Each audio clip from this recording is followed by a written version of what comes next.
The Marriage Savvy podcast is for informational purposes only and should not be used to diagnose, treat, or act as medical advice. Always seek the advice of your primary care physician, mental health professional, or qualified health provider with any questions you may have regarding a medical condition and/or mental illness.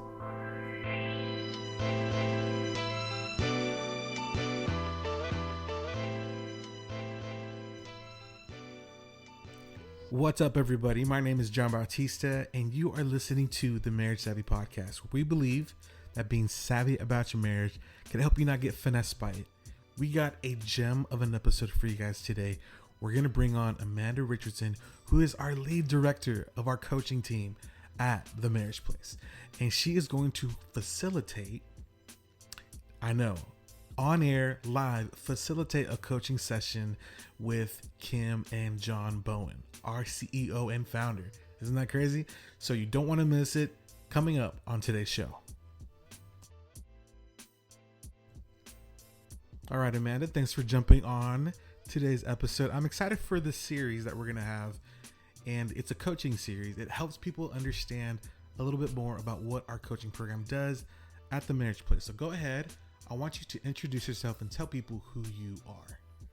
Thank you, John. Yeah, I'm Amanda Richardson. I am the Director of Relationship Coaching here at The Marriage Place, and I have over 10 years of experience helping couples and individuals with their personal and relational growth journeys.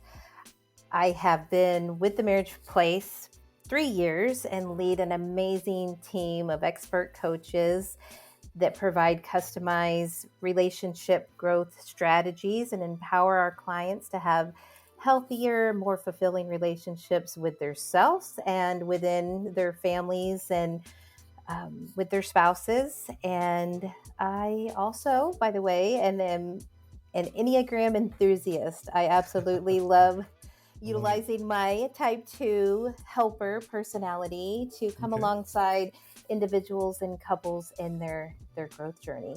I also have been married to my husband for 13 years, and we have 2 wild and crazy preteen boys. So, all right, preteens. Yes. Lots of hormones and testosterone. Yeah. Fun. All right, thanks, Amanda, for that introduction. I'm going to go ahead and pass it over to Kim. I know that she wanted to clarify a few things and essentially the heartbeat behind this coaching series.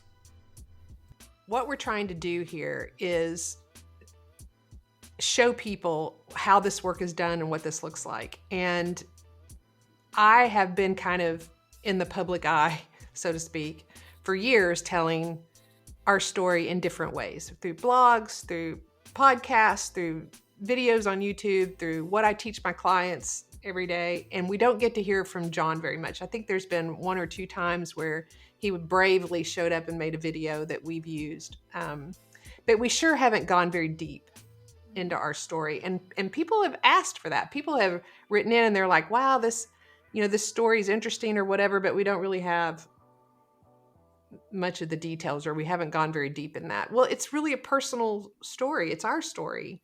And we felt comfortable enough to want to share enough that we thought would give people hope and show them why we're doing what we're doing at the Marriage Place and the work. But this is a little bit different, and it's a lot more vulnerable. And quite frankly, and I'll just be real honest with whoever's listening right now, we may edit this out and it stay light and fluffy. Like, I don't know what's coming. I don't know what this is going. I don't know what's coming. I don't know what's coming from John. I don't even know what's coming from me. And so if we listen to this and think, oh my gosh, we just can't, that may happen. But that we're here, we're showing up, we're willing to reveal more, to see what we can learn from it, but to see if we can be a help to someone else, because this work really is important. And we have come a long way in our marriage. And we'll just see what happens. We'll see what happens.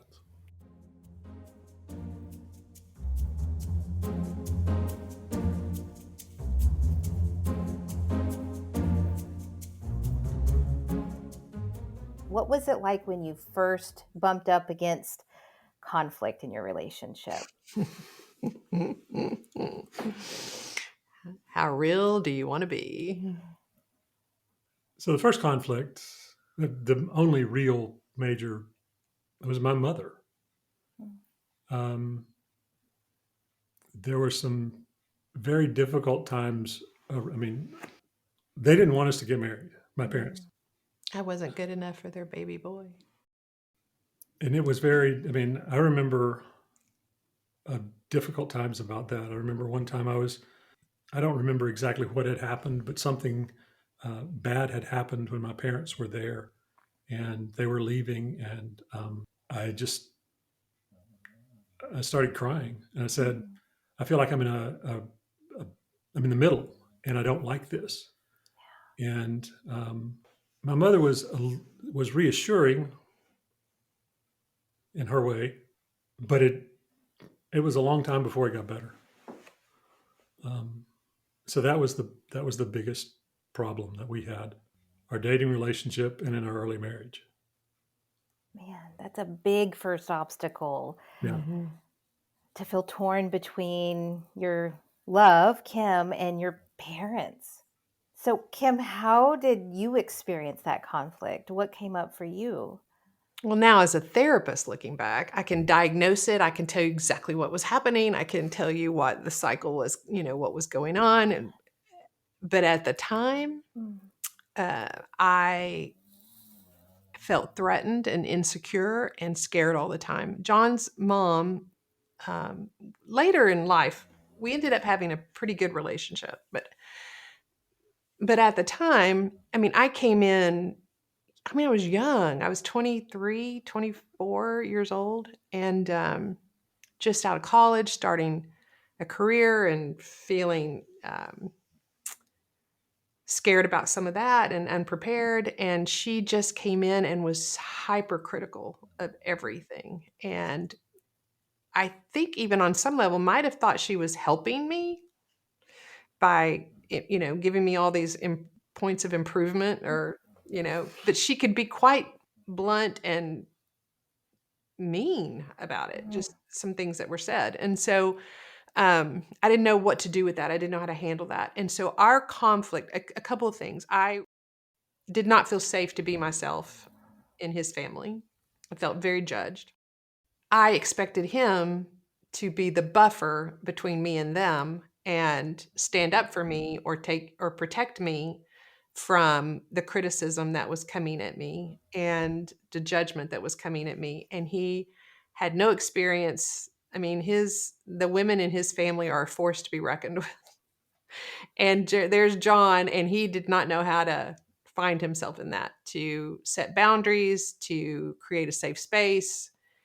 And they probably would have appreciated that on some level as well. I mean, it just got kind of crazy. And yeah, it didn't feel very good. I mean, there was a point that I didn't think we were going to survive it after we got married. The tensions were so high, the fighting was so intense with his mother and I didn't think we'd survive. Our marriage would survive it. Just heard part of our boss's story. Both her and her husband John, they were falling in love. They were spending time together. I mean, they're noticing different things about each other, and they just want to be together and make that decision forever. I mean, well, like, what a sweet thing. But then something happens. Like, here comes this twist in the plot. What's gonna happen? Like, the family is not necessarily down for Kim. Like, that's so interesting. And so there's some things going on. What do you see that's going on right now?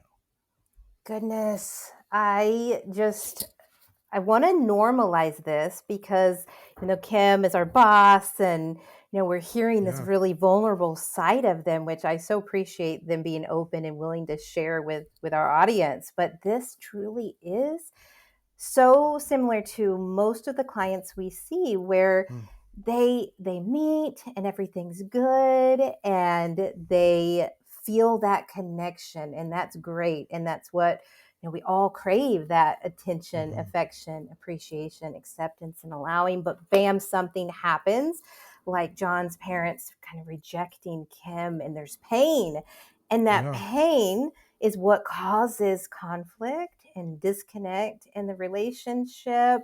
And as we hear a little bit more of Kim and John's story, you kind of hear there's already some wounds and some fears and some insecurities on each of their sides, right? John has his and Kim has hers, just like we all have ours. And when the pressure's put on, when there's that conflict, it just magnifies and they get further and further apart. So they shared a little bit of that.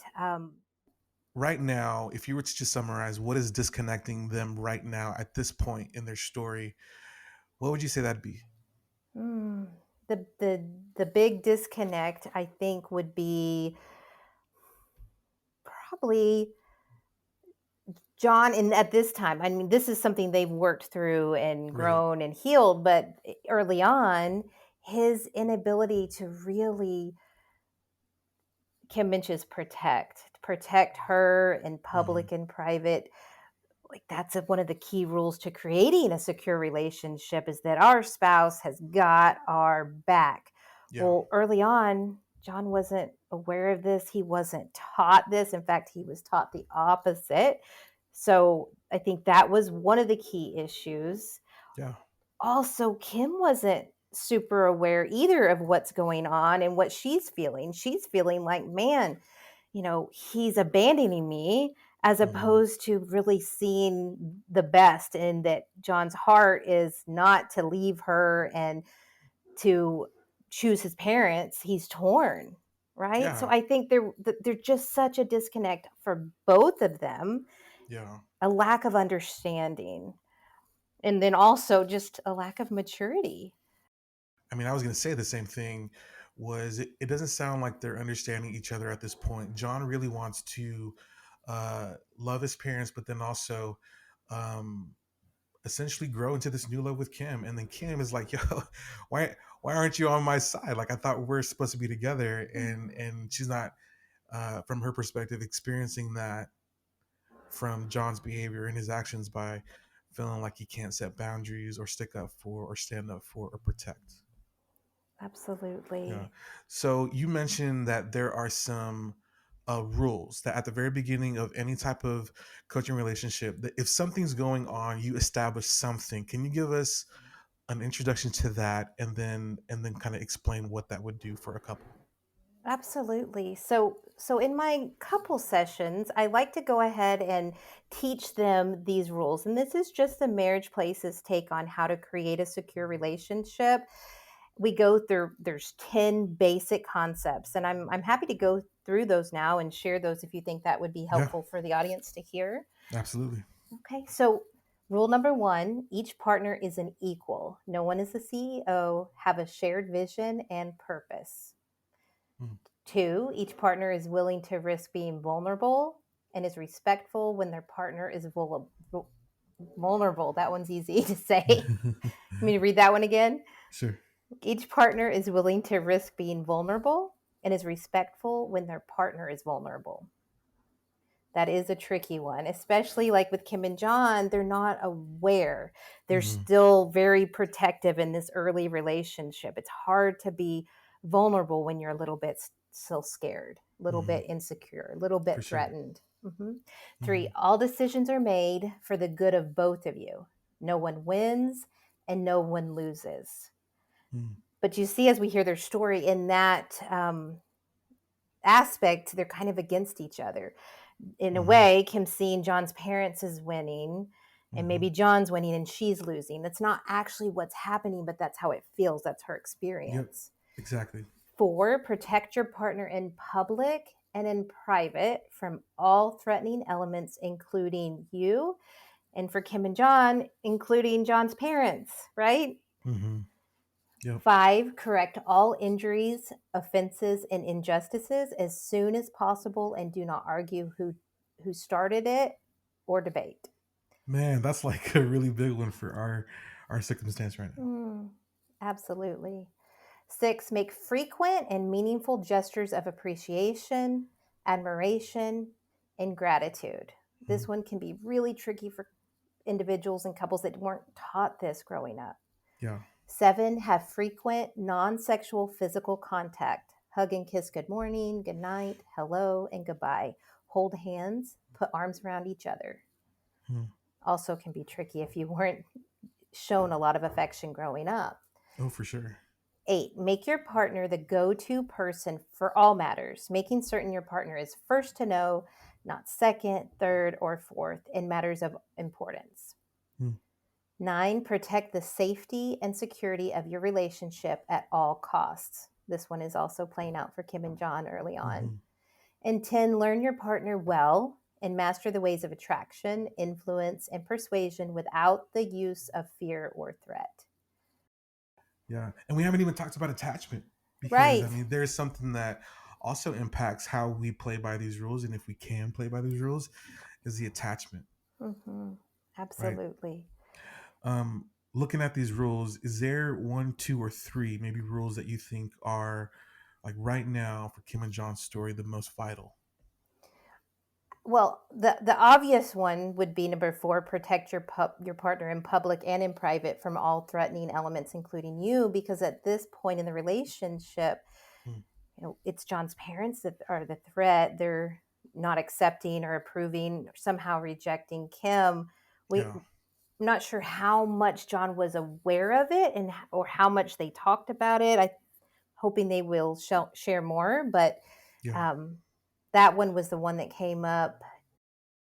I think that, well, they all apply, but each partner is willing to risk being vulnerable because it would be so vulnerable if Kim could have said, and maybe she did, but John wasn't able to hear it back then.